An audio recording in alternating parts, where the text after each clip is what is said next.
London schoolroom, mothers and their children have assembled, waiting to be evacuated under the government scheme. Mrs. Johnson comes from Kennington. A big bomb wrecked the whole of her street. Many of her friends and neighbours were killed or injured. Her own house still stands, but the doors and windows have gone. Mrs. Jacobs comes from Stepney. Her home was destroyed one night by a direct hit. Her husband was killed, and the eldest girl was badly injured and will always be a cripple. She lost all her furniture, all her clothes, all her stores of food and coal. Mrs. Foster's husband has come to see her off. Their home in Catford has not been hit, but neither of them wants their baby killed or crippled for life. And so, better late than never, these mothers and children are going to join the many others who wisely left the crowded towns before the raids began. They will have to start again in a new, strange world. None of them can guess how they will get on there. The government scheme has provided transport and brought them to their destination. The local billeting officer has found them somewhere to live. But from now on, the local people and they themselves will have to work out a new way of living together. Many difficulties have got to be overcome, many sacrifices to be made. First of all, the local people will have to put up with a good many inconveniences and open up their homes to strangers. And often they have little enough room even for their own families.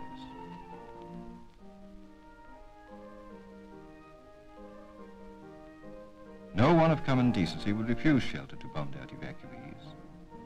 And indeed, country people are usually anxious to help, even if they can manage only one child. But that is only a half of it. The real problem, two families, strangers, trying to live in one house, begins when the evacuees are safely inside and the door shut behind them. This gas stove's not too bad. I thought you'd like to use that. It'll be fine, thanks. But how will you go on for your bit of cooking? Oh, we've got a kitchener in the living room. See, it's quite a nice one, really. Yes, it is, isn't it? Of course, you're always welcome to stand your saucepans on if you're not using the gas. Thank you so much.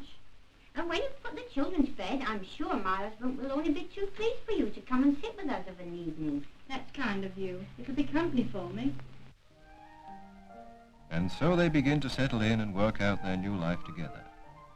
The town people have to get used to living in a village now. None of the life and bustle of the town streets, no cinemas or fish and chip shops, no relations to visit, and no husband coming home after the day's work is over. They have to get used to the solitary village shop that is also the post office, to the lonely evenings, to the unaccustomed quiet. Of course, the children are feeling at home already.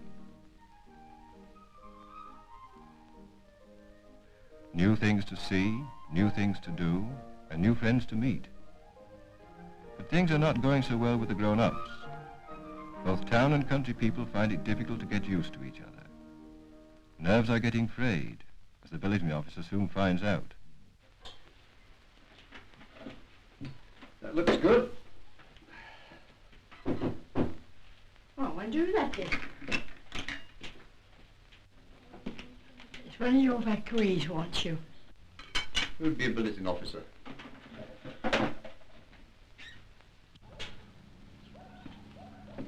Hello, Mrs. Bell. What do you want? I'm off back to Woolwich on Saturday, Mr. Henwood.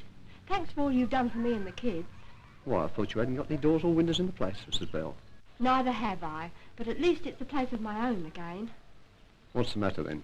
Don't you like the area? Oh, I can't seem to get on down here somehow.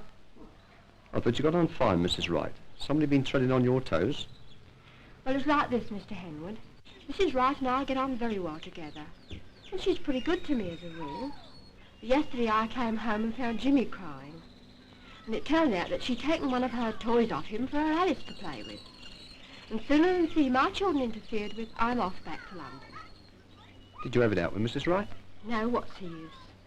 Well, I think we ought to see what she's got to say about it first. You'd have to put my dinner in the oven. I'm just going to see Mrs. Wright. Come along. Well, Mr. Henwood, I've got nothing against Mrs. Bell. I know she's done her best to fit in with us, although it must be very difficult for her, being used to a place of her own. Of course, the children are a bit of a handful, what with her 4, as well as me own 2. Yes, what's this about you taking one of Jimmy's toys? Oh, that top's Alice's. I bought that at Woolworths the last day we were in. Let's see, that was market Oh, day. never mind about the top. I can't be bothered with that. Come here, Mrs. Bell. Now you two. There's a war on, and all you can think of to do is kick up a fuss about a blinking top. Wasting my time like this. You women are all the same. You ought to be ashamed of yourself. Have you the dinner yet? No. Well, there you are, wasting your time as well as mine. You'll have the children open school before you know where you are. Now get along in, both of you, before I really said about you. Go on. All right, Mr. Henwood. Mrs. Wright and Mrs. Bell will be all right now for a bit, but he hasn't really solved their problems. I thought it would be sport. What a nuisance these evacuees are.